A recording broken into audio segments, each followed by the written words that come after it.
Welcome to the channel. This is a quick recap of the film named The Reader. So, spoiler alert, and don't forget to subscribe to enjoy more videos. In 1995 Berlin, Michael Berg watches a train pass, flashing back to a tram ride from 1958.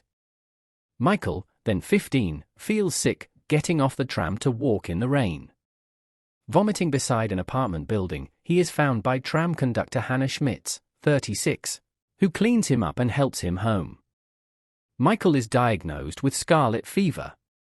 Michael visits Hannah with flowers once he is better, and they proceed to have a summer affair. She asks him to read to her from his school books. On a bicycle trip, they visit a church with a choir and Hannah is emotional. Toward the end of summer, Hannah is promoted to the tram's head offices. They argue, she sends him away, and packs her things and leaves. When Michael finds her apartment vacant, he is devastated. Again in 1995, Michael is reserved around women, divorced, and estranged from his daughter. In 1966, a Heidelberg University Law School student, Michael observes a trial, similar to the Frankfurt Auschwitz trials, of several former SS guards accused of letting 300 Jewish women and children perish in a burning church during the Death March near Krakow, Poland. Michael is horrified to see Hannah is one of the defendants. Ilona Mather and her mother Rose give the key evidence. Ilona testifies Hannah had women from the camp read to her in the evenings. Rose testifies that when the church caught fire from a bombing raid, all but her and Ilona died, as the guards locked the doors. Hannah, unlike her co-defendants, admits Auschwitz was an extermination camp and that she and the others chose 10 women for each month's selection. When questioned on the church fire, no one explained why they had not unlocked the doors. The guards' report said they did not know about it until morning. Hannah admitted it was a lie, they had not opened the doors so the prisoners could not escape. Hannah's co-defendants then all lie that she was in charge, and claim she wrote the report. Hannah denies this, insisting all the guards present agreed on the contents of the report. The lead judge asks for a handwriting sample. Ashamed, she avoids this test by testifying she wrote the report. Watching the trial from the public gallery, Michael realizes Hannah's secret: she is illiterate, and so she could not have read or written it. When Michael tells his law professor, he tells him his moral obligation is to inform the court.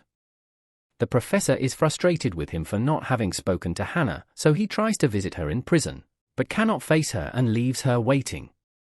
She gets a life sentence for 300 murder cases, while the other defendants are sentenced to 4 years and 3 months each for aiding and abetting. Michael weeps from the gallery. Years later, Michael puts the books he had read to Hannah on tape and regularly sends them to her in prison.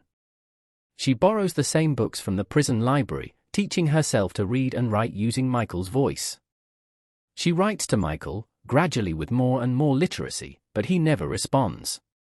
In 1988, a prison official contacts Michael, requesting his help with Hannah's transition into society following her release. Initially refusing, he later visits to say he has found her a place and a job. Pleased to see him, she tries to reconnect, but Michael is distant. He asks if she thinks about the past and Hannah asks if he means their past. When he says he means the war, she says that what she feels and thinks does not matter as the dead are still dead.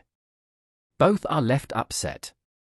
Michael arrives at the prison with flowers on Hannah's release day, but is told she has hanged herself.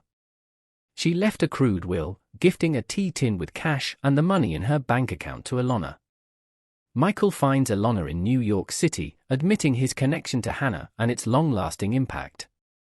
He tells her about Hannah's illiteracy, but she tells him to seek catharsis elsewhere. Michael tells her what she left her, showing her the tea tin, but Ilona refuses the money.